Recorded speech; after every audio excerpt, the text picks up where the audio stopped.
A showdown in Sacramento over wildfires and California's biggest for-profit electric companies. With just weeks to go until this year's legislative session ends, electric companies are spending a record amount on lobbying to get new laws passed that would limit their liability in future fires.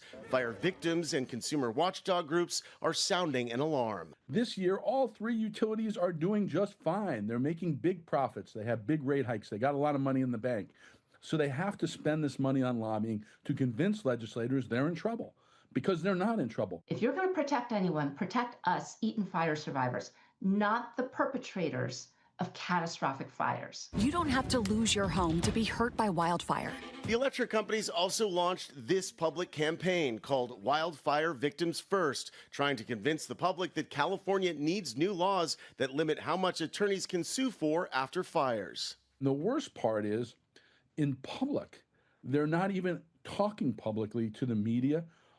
They're talking through this group called Wildfire Victims First, which is funded 100% by the utilities. A spokesperson for Wildfire Victims First in a statement said this about Consumer Watchdog. It should come as no surprise that they are trying to protect a system that prioritizes trial attorneys over wildfire victims.